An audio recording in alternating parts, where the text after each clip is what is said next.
Hi everyone, welcome to Frontier Software YouTube channel. आज हम देखेंगे E invoice in Tally prime.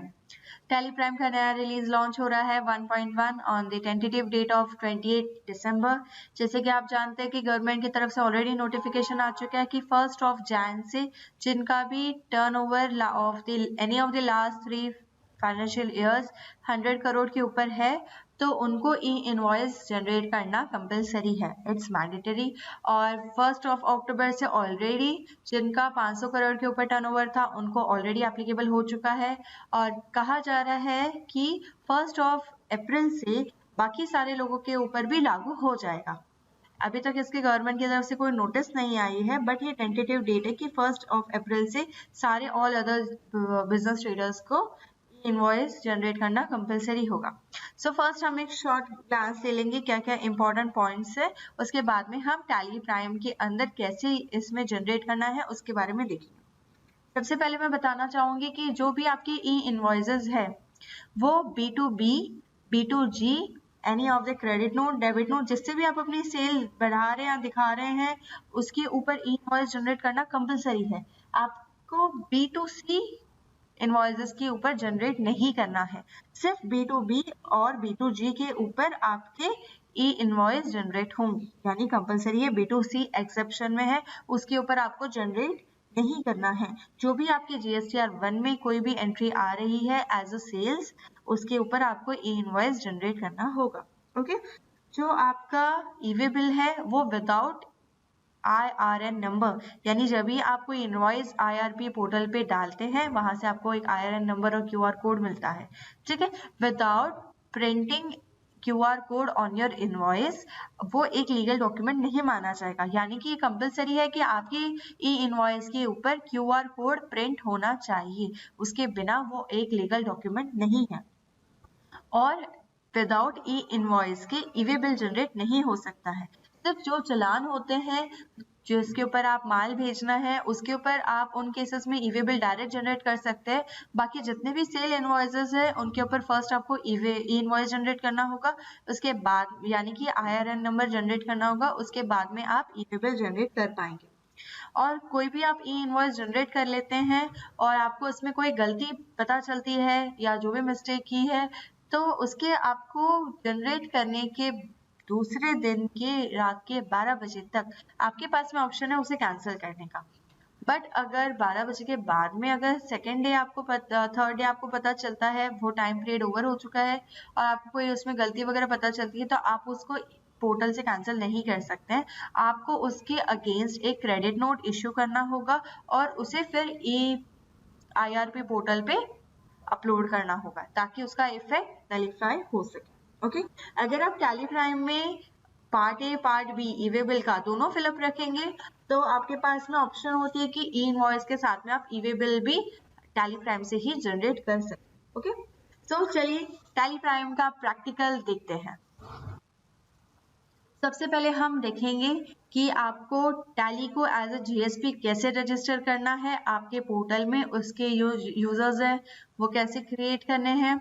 उसके बाद में टैली सॉफ्टवेयर में जो वन टाइम कॉन्फ़िगरेशन होता है F12 पे जाके वो क्या सेटिंग्स करनी है। साथ में सिंगल इनवॉइस, बल्क इनवॉइस कैसे आप जनरेट कर सकते हैं टैली प्राइम में। जनरेट होने के बाद में अगर आपको कोई गलती पता चलती है तो कैंसिल कैसे करना है। IRN इन्फो लेनी है तो कैसे देखेंगे। कुछ इनवॉइस बनाने के बाद में आपको पता चलता है कि इसमें कोई चेंजेस हुए हैं वो कैसे ट्रैक करेंगे। और जो ई इनवॉइस का रजिस्टर है टैली प्राइम में उसके बारे में देखेंगे। चलिए आइए शुरू करते हैं। सबसे पहले आपको ई इनवॉइस के पोर्टल पे जाकर खुद को GSP टैली के लिए रजिस्टर करना होगा, यानी कि आप सबसे पहले ई इनवॉइस के पोर्टल पे लॉगिन करेंगे। आपका जो यूजर नेम और पासवर्ड है प्लस जो कैप्चा आता है आपके सामने उसको आप फिलअप करके लॉगिन करेंगे। ये एक ई इनवॉइस का पोर्टल है, ठीक है। ई इनवॉइस पोर्टल पे लॉगिन करने के बाद में लेफ्ट साइड पैनल में आप देख सकते हैं आपको API रजिस्ट्रेशन नाम दिखाई दे रहा है, ठीक है। आपको API रजिस्ट्रेशन पे क्लिक करना है, यानी कि आप खुद को फॉर API रजिस्टर कर रहे हैं और इसके अंदर आपको ऑप्शन मिलती है यूजर क्रेडेंशियल्स में क्रिएट API यूजर। ये API यूजर वो होगा जो कि टैली प्राइम में जिसको ऑथेंटिसिटी होगी क्रिएट करने की ई इनवॉइसेस। ठीक है, जब आप क्रिएट पे क्लिक करते हैं, क्रिएट यूजर, तो आपको एक OTP वेरीफाई करना पड़ता है और उसके बाद में आपको पूछता है do you wish to register your GST for API interface.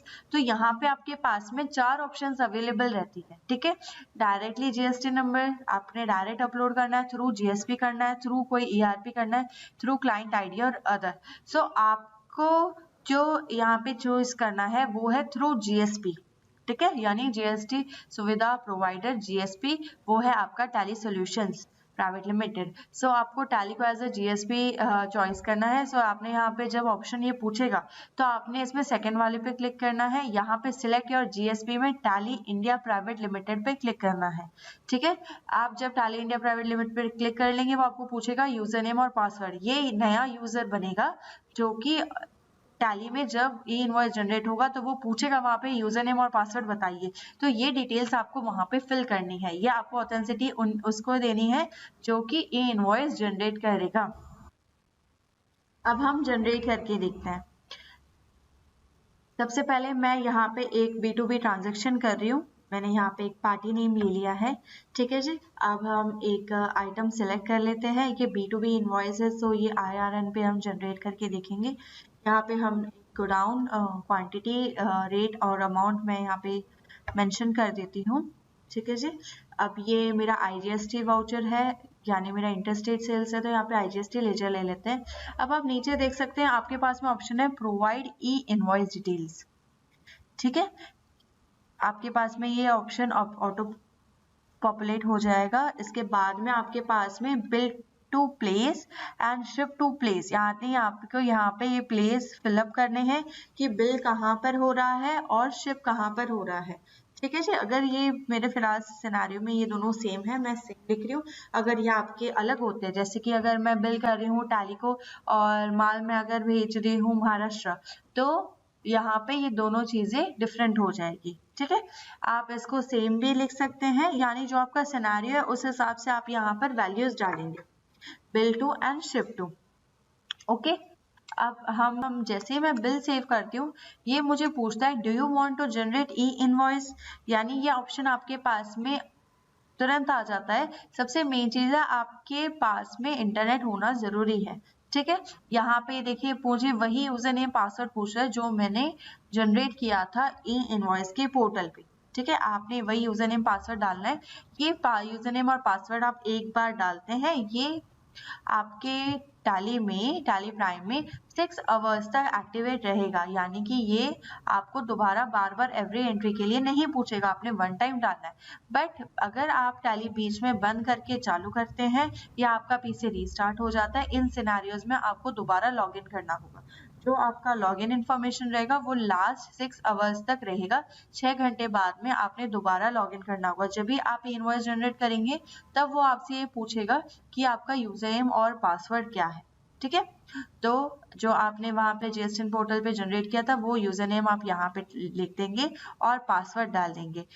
आपके सिस्टम में इंटरनेट जरूरी है। जैसे ही देखिए आप 1 क्लिक में आपका ये इनवॉइस जनरेट हो चुका है, आपके पास मैसेज आ जाएगा टैली प्राइम में कि आपका इनवॉइस भी जनरेट हो गया है सक्सेसफुली। साथ ही साथ में जो उसके IRN डिटेल्स है वो अपने आप से आपके इनवॉइस में डल चुके हैं। ये with in fraction of seconds होगा, बहुत ही फास्ट होता है 1 क्लिक में। और अब आप इसका प्रीव्यू भी चेक कर सकते हैं, यानी जो आपका इनवॉइस है उसके ऊपर अपने आप से IRN details plus QR code आ गया है, आप देख सकते हैं।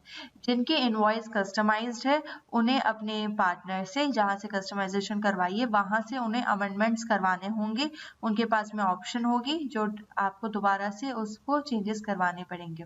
ठीक है जी, तो आप यहाँ पे देख सकते हैं जो आपका इनवॉइस है वो जनरेट हो चुका है विद एवरी डिटेल्स। जैसे मैंने कहा था कि QR कोड कंपलसरी है, तो QR कोड ऑटोमेटिकली इसके ऊपर आ जाएगा, ये 14 डिजिट का होता है। ठीक है, अब हम इसके अंदर देखेंगे बल्क इनवॉइस अपलोड। जैसे हमने अभी सिंगल इनवॉइस अपलोड देखा, बल्क इनवॉइस के लिए जस्ट आपके पास में एक ऑप्शन है। जैसे मैं गो टू करके ही इनवॉइस की रिपोर्ट पे पहले मैं चले जाती हूँ। ठीक है, वहां पे मुझे ये बता भी देगा मेरे पास कितने सारे इनवॉइसेस है जो कि मेरे रेडी है ई इनवॉइस अपलोड करने के लिए। अभी जो गवर्नमेंट का रूल है उसके हिसाब से आपके पास में 3 दिन उन्होंने दिए हैं ठीक है, कि आपने जनरेट होने के 3 दिन बाद में आप कर सकते हो। अब मैं इस रिपोर्ट पे जैसे चली गई गो टू करके, तो यहाँ पर ऊपर ऑप्शन आ रहा है एक्सचेंज का। ठीक है, आपने अल्ट Z करके एक्सचेंज में जाना है। यहाँ पे आप सिंगल सिलेक्ट भी कर सकते हैं स्पेस दबा के, नहीं तो आप मल्टीपल भी सिलेक्ट कर सकते हैं। तो ये आपके जनरेटेड सारे सेल बिल है जो कि अभी तक IRN जनरेट नहीं हुआ है और वो रेडी है कि आप उसको IRN जनरेट कर सकते हैं। तो आप यहाँ पे सिलेक्ट करेंगे, ठीक है जी, और सिलेक्ट करने के बाद में आपने इस पे सेंड पे क्लिक करना है। जैसे ही आप सेंड पे क्लिक करेंगे ये इंफॉर्मेशन मेरी चली जाएगी पोर्टल के ऊपर। ठीक है, इसमें आपके हर तरीके के इनवॉइस आएंगे, not only sales, POS, credit note, वो ऑटोमेटिकली यहाँ पे आ जाएगा। ठीक है, जैसे जनरेशन के लिए वहाँ पे नेट होना चाहिए। तो आप देख सकते हैं ये इन्फॉर्मेशन आपकी एक्सचेंज हो रही है इनवॉइस सिस्टम के साथ में, वहाँ पे ये दोनों इन्फॉर्मेशन चली जाएगी और यहाँ पे ये जनरेट हो जाएगा। सो ये आपके वाउचर्स जनरेशन में आ जाएगा जितने IRN generated from E invoice system. आप यहाँ पे देख सकते हैं यहाँ पे 2 और ऐड हो चुके हैं, यानी जो हम गो टू करके ई इनवॉइस के रिपोर्ट पे आए थे वहां पे ये अपने आप से जनरेट होके इससे आपको रिपोर्ट में शो करेगा कि आपका IRN जनरेट इतने इनवॉइसेस हो चुके हैं, कंप्लीट हो चुके हैं। अब हम देखेंगे कि हमें वन टाइम कॉन्फ़िगरेशन क्या करना होता है टैली प्राइम में। आप अपने गेटवे ऑफ टैली से F11 दबाएंगे। जब आप F11 फीचर्स दबाते हैं आपके साइड में एनेबल GST ऑप्शन रहता है, enable goods and service taxes. उसी में ईवी बिल के नीचे ई इनवॉइस की ऑप्शन दी हुई है। जो आपका लेफ्ट साइड पार्ट है वो तो आपके GST डिटेल्स है, ठीक है जी, जहाँ पे आप GST नंबर और आपकी सारी इन्फॉर्मेशन लिखेंगे। ईवी बिल आपका एप्लीकेबल आपने यस रखना होगा, ठीक है जी, जो आपका ऑलरेडी पहले से किया हुआ होगा। तो उसके बाद में आपके एप्लीकेबल डेट, थ्रेशोल्ड लिमिट जो भी है, तो ईवी बिल इंफॉर्मेशन आपको ध्यान से उसमें फिलअप करना होगा दोबारा से।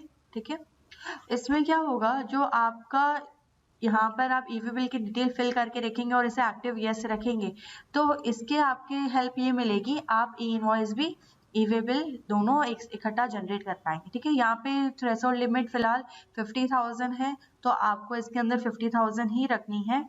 ये एप्लीकेबल इंटरेस्ट रेट जो भी आपकी इन्फॉर्मेशन पहले से भरी हुई है वो रखनी है। अब इसमें सबसे मेन जो नया फीचर ऐड हुआ है वो ये नीचे वाला है, गुड्स शिप्ड फ्रॉम।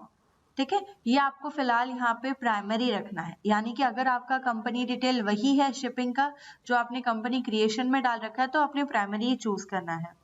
उसके बाद में ई इनवॉइस एप्लीकेबल, इसको आपने यस करना है। अभी जिनका नहीं 500 करोड़ के ऊपर जिनका टर्नओवर है उनका तो 1 अक्टूबर से ऑलरेडी एप्लीकेबल है। आपने अगर आपका 100 करोड़ के ऊपर टर्नओवर है तो आपने यहाँ पे 1 जनवरी 2021 लिखना होगा। ठीक है, बिल फ्रॉम प्लेस, आपका बिल कौन सी प्लेस से बन रहा है वो आप यहाँ पे बाय डिफॉल्ट डाल सकते हैं। अगर आप नहीं डालते तो आपने वहाँ पे एंट्री में एवरी टाइम टाइप करना होगा, नहीं तो वो यहाँ से ऑटोफिल हो जाएगा। ठीक है, अभी गवर्नमेंट ने जो ऑप्शन दिया है वो दिया है कि ई इनवॉइस का जो आप इनवॉइस जनरेट कर ले उसके 3 दिन के अंदर आप उसको पोर्टल पे डाल सकते हैं। अभी तक तो 3 दिन है, बाद में ये फ्यूचर में जाके चेंज हो सकता है, तो आपने फ्यूचर में इसको जाके जितना डेज रहेगा वो आपने यहाँ पे इसको अल्टर कर देना है। अभी स्टार्टिंग में आपको यहाँ पे 3 डेज डालने हैं, 3 days including the day of invoice generation. ठीक है जी, और यहाँ पे आपके पास में ऑप्शन होता है कि ईवी बिल डिटेल्स आपने ई इनवॉइस में डालनी है कि नहीं डालनी है, साथ में जनरेट करना है कि नहीं करना है। सो आपके पास में यहाँ पे ऑप्शन होगी, आप पहले यहाँ पे यस रखेंगे कि आपकी ईवी बिल की डिटेल भी साथ में ई इनवॉइस के साथ में वो भी जनरेट हो जाएगा। ठीक है, ये जो ऑप्शन हमने यस किया है ये हमने कंपनी फीचर्स F11 प्रेस करके इसे एनेबल कर दिया है। अब जो नेक्स्ट ऑप्शन होती है हमारे पास में इसके सेटिंग्स की, वो होती है सेल्स के कॉन्फ़िगरेशन में, यानी कि हम वाउचर्स ओपन कर लेंगे। इसके अंदर जो भी आपके पास में सेल्स वाउचर टाइप है, एक तो आपने सेल्स बना रखा होगा या उसके और भी कोई वाउचर टाइप्स उसके अंदर बना रखे होंगे, तो उसके F12 में आप कॉन्फ़िगरेशन कर सकते हैं। यहाँ पर आप देख सकते हैं आपके पास में ऑप्शंस रहती है।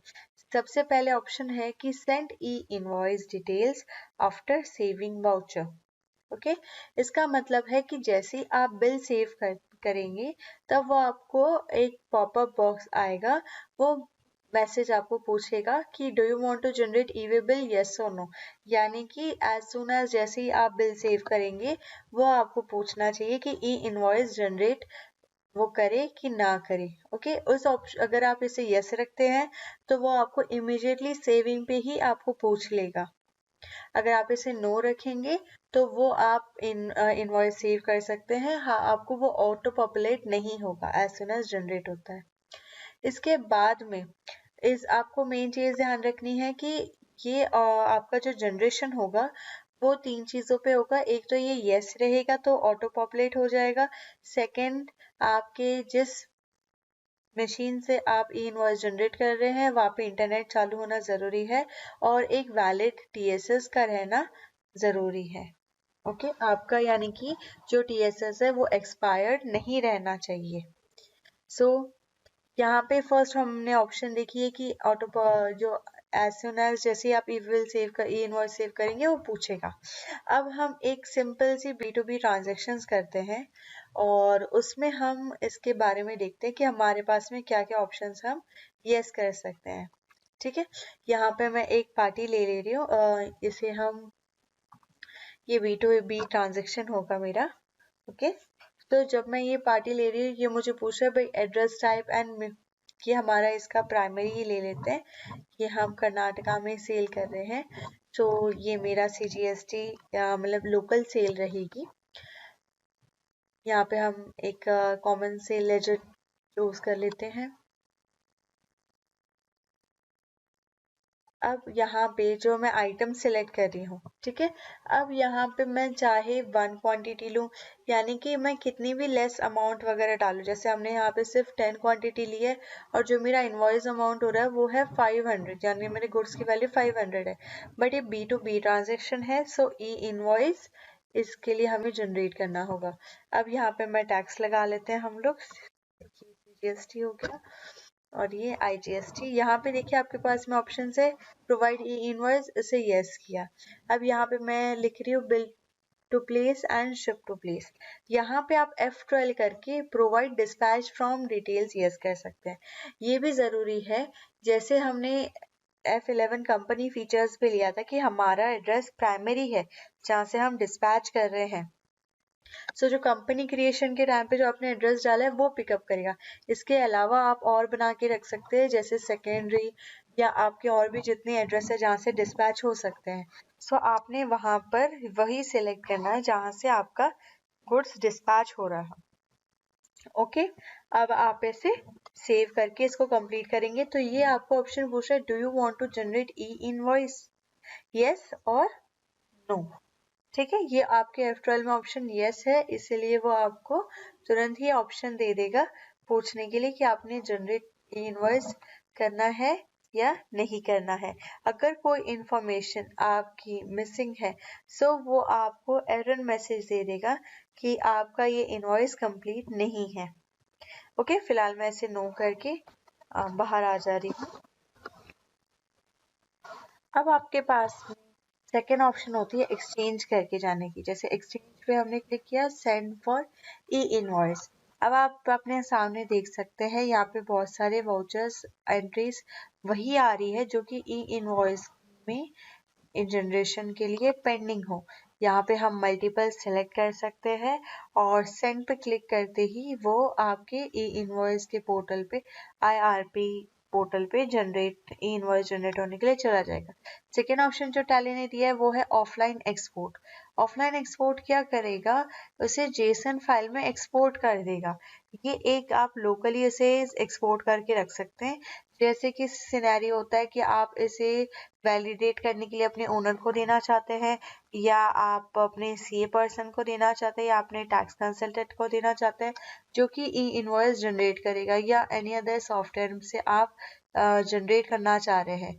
यानी कि आपने सिर्फ टैली में से जितने इनवॉइसेस है जो ऑथेंटिकेटेड पर्सन है उसको आप इनवॉइस देना चाहते हैं for the purpose of raising E invoice for the generating IRN।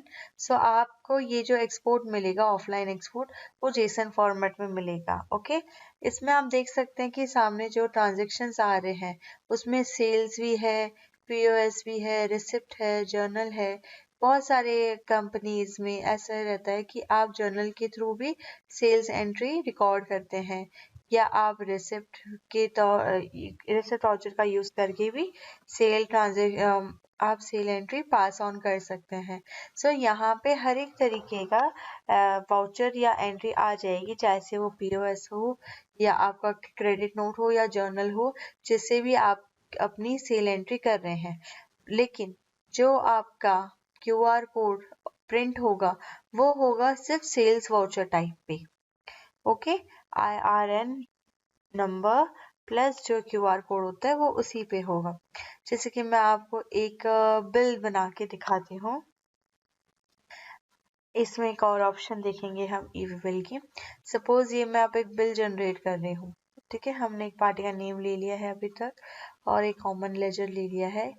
ये हम इसकी इन्वेंट्री इंफॉर्मेशन भी डाल देते हैं और ये हमारा है फिलहाल 80,000। ओके, तो ये हमारा 50,000 के ऊपर है। मैं आपको स्पेशली इसलिए बता रही हूँ क्योंकि ईवी बिल की जो थ्रेशोल्ड लिमिट है वो 50,000 है। अब यहाँ पे हमने लोकल टैक्स लगा लिया है हमारा CGST SGST, और हमारा जो बिल बन चुका है वो बन चुका है 94,400 का। ओके, सो अब हम इसको वाउचर को कंप्लीट करते हैं। अब यहाँ पे ऑप्शन आएगा प्रोवाइड GST और ईवी बिल और invoice detail. Provide GST, EV bill details और ई इनवॉइस डिटेल्स, यानी कि अब इसके अंदर आप दोनों इंफॉर्मेशन भर सकते हैं। जो ईवी बिल का part A and part B है, यानी कि यहाँ पे जितनी भी डिस्पैच डिटेल्स है, कंसाइनी की डिटेल्स प्लस ट्रांसपोर्टर की डिटेल्स, अब आप यहाँ पे सारी इंफॉर्मेशन फिलअप कर देंगी। तो जब आप इसे सेव करेंगे तो उस साथ ही साथ में आपको ई इनवॉइस नंबर भी जनरेट कर देगा। अगर आपका पार्ट फिल है सो टैली उसके साथ ई इनवॉइस के साथ में ईवी बिल टैली प्राइम में ही जनरेट कर देगा, और ईवी बिल नंबर जो फर्स्ट फिल है वहाँ पे अपने आप से वो इंफॉर्मेशन फिलअप कर देगा। ओके, सो यहाँ पे देख सकते हैं, यहाँ पे जो आपका पार्ट B ऑप्शन होता है, ट्रांसपोर्टर ID वगैरह वगैरह, अब इसने ईवी बिल के बाद में नेक्स्ट ऑप्शन ये पूछ रहा है जो आपकी ई इनवॉइस की डिटेल्स है। ठीक है, सो हमने सपोज ईवी बिल डाल दिया, ई इनवॉइस डिटेल्स डाल दिया और हम इससे सेव कर रहे हैं। देखिए अभी हमने ईवी बिल के अंदर सारी इन्फॉर्मेशन डाली नहीं है, सो वो हमें मैसेज देके बता रहा है कि आपका HSN मिसिंग है या आपने ये मिस्टेक की हुई है। वो वैलिडेट भी करेगा ऑनलाइन कि आपने सारी इन्फॉर्मेशन भरी हुई है, वो सब चीज़ें करेक्ट है या नहीं है। ओके, अगर आप सब चीज़ फिलअप रखते हैं सो ये लास्ट में आपको ऑप्शन पूछेगा do you want to generate E invoice and e way bill. So on the one click दोनों चीज़ें जनरेट होके आपके इनवॉइस में लोड हो जाएगी। अब और अगर इसमें कोई चीज़ मिसिंग है सो यहाँ पे ये एरर आ जाएगा कि मैंडेटरी इंफॉर्मेशन ई इनवॉइस के लिए सारी चीज़ें नहीं फिल्ड अप है। ओके, अब हम देखेंगे how to cancel E invoice. इसके लिए सबसे पहले आपको गो टू पे ई इनवॉइस से आप उस पे जा सकते हैं। ठीक है, आपने ई इनवॉइस टाइप किया, आप डायरेक्टली ई इनवॉइस के रिपोर्टिंग पे आ जाएंगे। अब यहाँ पर आपको मेंशन हो रहा है कि IRN generated from E invoice system, आपके सिस्टम से 2 वाउचर्स का ई इनवॉइस जनरेट हुआ है। ठीक है, ये आप कैंसिलेशन अगले दिन के रात के 12 बजे तक कर सकते हैं। जो भी आपने इनवॉइस बनाया है आपको अलाउड है कि नेक्स्ट डे के रात के 12 बजे तक आप इनवॉइस कैंसिल कर सकते हैं। सो इस रिपोर्ट में वो सारे एंट्रीज आपके सामने आ जाएगी जो आपने अपने सिस्टम से ई इनवॉइस जनरेट किया था, और उसका कैंसिलेशन ऑप्शन यहाँ पर आपके सामने दिखाई देगा। अब इस पे एंटर देने पे आप देख सकते हैं यहाँ पर आपको बिल्स दिखाई दे रहे हैं जो आपने ट्रांजेक्शन्स किए थे, जो आपने ई इनवॉइस के लिए अपलोड किए थे। आप इसको सिंगल सेलेक्ट भी कर सकते हैं स्पेस दबा के, या आप इसको मल्टीपल सेलेक्ट कर सकते हैं। साइड में आपको ऑप्शन मिलेगा कैंसिल IRN। इसमें 2 ऑप्शन है। जैसे हम इस पर क्लिक करते हैं कि हमने इसको कैंसिल करना है, ठीक है। जब आप इसको कैंसिल पे क्लिक करोगे तो ये आपको दो ऑप्शंस पूछेगा कि आपने सिर्फ इसे मार्क एज कैंसिल करना है, यानी आप इसे बाद में चेक करेंगे, ओके, या आपने डायरेक्टली अभी के अभी कैंसिलेशन के लिए इसे भेजना है। जब आप मार्क एज कैंसिल कर देते हैं तो वो आपको अनदर रिपोर्ट में बाहर दिखा देगा, जहाँ पर आप मल्टीपल एक साथ में कर सकते हैं। आप इसे दोबारा रीचेक करना चाहें, अगर आप अपडेट कैंसिलेशन पे क्लिक करते हैं, यानी कि आप अपने ई इनवॉइस के ट्रांजैक्शन को पोर्टल पे भेजना चाह रहे हैं, ठीक है, तो ये सारी इंफॉर्मेशन जो आप कैंसिल करेंगे ये आपके पोर्टल पे चली जाएगी for the cancellation of E invoice. सबसे पहले मैं इस एंट्री को मैं मार्क एज कैंसिल कर देती हूँ। जब मैं इसे मार्क एज कैंसिल करती हूँ, हम एक बार एस्केप देके बाहर आके देखते हैं। यहाँ पे देख सकते हैं मार्क्ड एज IRN कैंसिल, इस रिपोर्ट में ये वाली अब एंट्री आ चुकी है, यानी कि आप इसे चेकिंग वगैरह करने के लिए रख सकते हैं। आपने इसे एक बार साइड में रख दिया कि ये मैंने बाद में चेक करना है। अब हम जो एक अपडेट कैंसिलेशन इसमें करते हैं, अब ये जो मेरा IRN जनरेटेड इनवॉइस है इसको हम सिलेक्ट करेंगे एंड साइड में बटन पे क्लिक करेंगे कैंसिल IRN। अब इसमें हम करेंगे अपडेट कैंसिलेशन। जैसे ही हम क्लिक करते हैं ये हमें रीजन पूछेगा भाई किस रीजन से आप इसे कैंसिल कर रहे हैं। द सेम रीजन आपके पोर्टल पे जाके अपलोड होगा कि ये डेटा एंट्री मिस्टेक है, या आपसे डुप्लीकेट इनवॉइस सेंड हो गया था, या आपने कोई बिल में चेंजेस करने हैं। जो भी आपका रीजन होता है, जिस रीजन से आप इसे कैंसिल कर रहे हैं वो आप इसमें सिलेक्ट कर लेंगे और रिमार्क्स में उसके बारे में आप टाइप कर देंगे। ये इनवॉइस अब हमारा, ये जो भी आप डिटेल्स भरेंगे ये डिटेल्स आपके IRP पोर्टल पे जाके अपडेट होगी। अब इसे हम एक्सेप्ट कर लेते हैं। अब हमें ये इनवॉइस पोर्टल पे सेंड करना है। आपने यहाँ पे इंफॉर्मेशन डाल दी, अपने अपने सिस्टम से कैंसिल कर दिया। आप देख सकते हैं यहाँ पे आ रहा है पेंडिंग फॉर कैंसिलेशन, यानी कि ये आपका इनवॉइस आपने कैंसिल कर दिया, आपने ई इनवॉइस पोर्टल पे भेजना है, तो एक्सचेंज में जाके सेंड ई इनवॉइस। अब इस रिपोर्ट में आप देख सकते हैं कि आपके कैंसिलेशन के जितने भी है वो आ जाएंगे। आपने सेंड पे क्लिक करना है। जैसे आप सेंड पे क्लिक करते हैं तो ये आपके पास में सेम ऑप्शन आ जाती है। अगर आपने बहुत टाइम हो गया है और आपने इसे लॉगिन नहीं है तो वो आपको लॉगिन के लिए दोबारा से पूछेगा। आपके जो भी लॉगिन डिटेल्स है वो आप डालेंगे और अब देख सकते हैं कि ये इनवॉइस आपका पोर्टल पे अपलोड हो चुका है, यानी कि अब ये वहां से भी कैंसिल किया जा चुका है। ये था cancellation of E invoice. Cancellation of E invoice report से ही जाकर होगा। आपको गो टू से आप उसके ऊपर नेविगेट कर सकते हैं और आपकी रिपोर्ट में आप देख सकते हैं यहाँ पे आ रहा है cancelled from E invoice system. कौन सा आपने कैंसिल किया था वो भी आपको दिखाई देगा। अब हम देखेंगे कि IRN इन्फो आप किसी इनवॉइस में कैसे लेंगे, यानी कि सपोज ऐसे सिचुएशंस हो सकते हैं कि जो आप इनवॉइस जनरेट कर रहे हैं वो आप अपने सिस्टम से नहीं कर रहे हैं, आप उसे ऑफलाइन एक्सपोर्ट करके अपनी CA को या अपने टैक्स कंसल्टेंट को या अपने ओनर को या जो भी उसका ऑथराइज्ड पर्सन है, आप उस पर्सन को ऑथेंटिकेट करने के लिए दे रहे हैं ताकि वो अपने सिस्टम से जाकर उसको ई इनवॉइस जनरेट करेगा। ओके, उसके डिटेल्स आप कैसे टैली प्राइम में अपडेट कर सकते हैं वो हम देखते हैं। जैसे कि हम फिर से अल्ट जी दबा के गो टू फीचर करके ई इनवॉइस रिपोर्ट पे आ रहे हैं। अब इसके अंदर जो भी आपने ऑफलाइन एक्सपोर्ट किया था, जैसे आप एक्सचेंज में जाके ऑफलाइन जो एक्सपोर्ट करते हैं तो वो यहाँ पे आ जाता है एक्सपोर्टेड फॉर जनरेशन। ओके, यहाँ पे वो आपको सारे इनवॉइसेस दिख जाएंगे जो आपने एक्सपोर्ट किए थे। आपने इसे सिलेक्ट करना है, साइड में बटन है गेट IRN इन्फो। आप जब इस पे क्लिक करके यस करेंगे तो ये आपका इंफॉर्मेशन जो यूजर नेम पासवर्ड दोबारा पूछ लेगा अगर लॉगिन नहीं है तो 6 आवर्स हो चुके हैं तो। इसमें जब आप इंफॉर्मेशन डाल देते हो, आप यूजर पासवर्ड डाल देते हो, वो जो डेटा है IRN इन नंबर का वो फेच करता है पोर्टल से और यहाँ पे लिख के आ रहा है कि सक्सेसफुली हो चुका है। और अब आप रिपोर्ट देखोगे तो वो आपकी जो एंट्री थी वो IRN generated from E invoice system में ही आ गया, यानी कि आपने जैसे टैली से ही किया हो। तो सारी इंफॉर्मेशन पोर्टल से लेके ऑटोमेटिकली इनवॉइस के अंदर वो अपडेट कर देगा।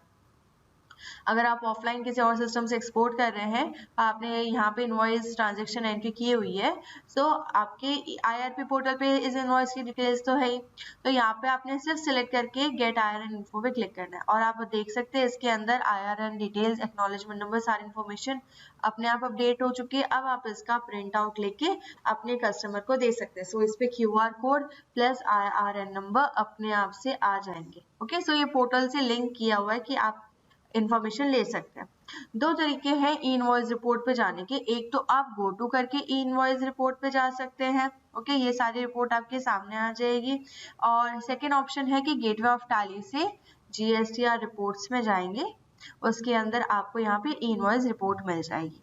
ओके, सो अब हम देख लेते हैं जो ई इनवॉइस रिपोर्ट में क्या क्या ऑप्शन है, इनके बारे में हम एक बार शॉर्ट में व्यू कर लेते हैं।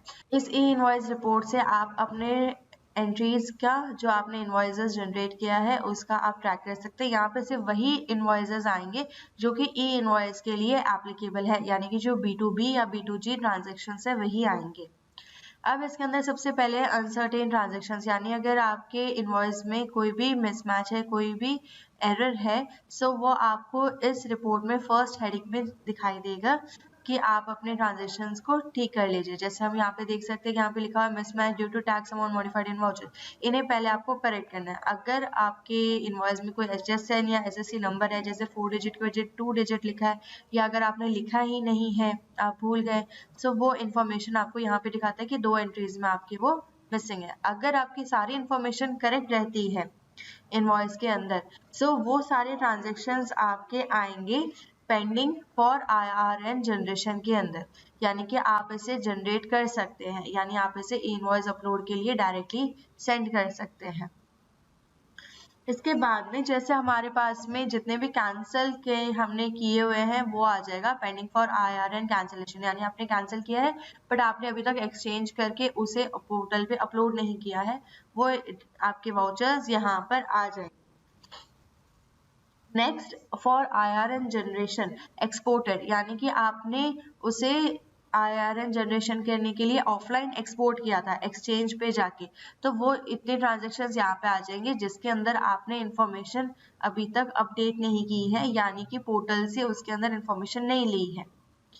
नेक्स्ट है voucher information mismatch with QR code, यानी कि अगर आपने इनवॉइस जनरेट कर लिया है उसके बाद में जाकर आप एंट्री में कुछ भी अल्ट्रेशंस करते हैं तो वो सारी एंट्रीज इसके अंदर आ जाएगी, यानी कि आपके यूजर ने इनवॉइस जनरेट हो चुका है, इसका QR कोड जनरेट हो चुका है, उसके बाद में जाके आपने कुछ भी चेंजेस किए, मॉडिफिकेशंस की, तो यहाँ पे आ जाएगा। जैसे कि यहाँ पे लिखा हुआ है कि इसका IRN नंबर, ये सारी डिटेल्स है। सपोज 5 आइटम्स की बजाय आपने इनवॉइस 5 आइटम्स का एक जनरेट कर लिया, अब उसमें आप जाके एक आइटम रिमूव कर देते हैं या क्वांटिटी अमाउंट कोई भी चीज में आप मॉडिफिकेशन करते हैं, तो वो ये दिखा देगा कि आपका वाउचर QR कोड के हिसाब से तो ये वाला होना चाहिए और आपका वाउचर अभी मॉडिफाई हो चुका है और उसमें आपने चेंजेस किए हैं, तो वो आपको उसको रेक्टिफाई करना होगा। आप अपने यूजर को ट्रैक कर सकते हैं कि किस यूजर ने उसे जाकर चेंज किया है, तो आप उसको ओके कर सकते हैं।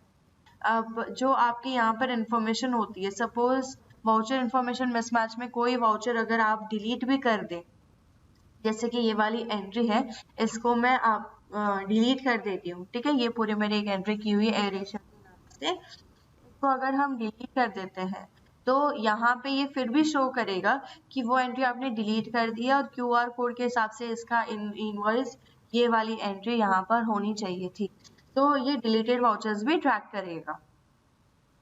नेक्स्ट है IRN updated without QR code, यानी कि आपने कहीं और से जनरेट कर लिया है इनवॉइस, आपने डाल दिया है, लेकिन आपने अभी तक उसका QR कोड या उसकी एंट्रीज टैली में अपडेट नहीं की। अगर आप उसका इंफॉर्मेशन मैनुअली अपडेट करते हैं, इसमें ऑप्शन रहता है कि आप अपने एंट्री को सिलेक्ट करके, आप नीचे देख सकते हैं साइड में अल्ट एस करके ऑप्शन है, मैनुअली अपडेट IRN इन्फो, आप इसकी इंफॉर्मेशन IRN नंबर भर के रख सकते हैं, यानी आपने जनरेट करके दे दी है किसी और मोड से, तो आप यहाँ पे अपना IRN number, acknowledgement number, date, information भर के इसके अंदर रख सकते हैं टैली प्राइम में।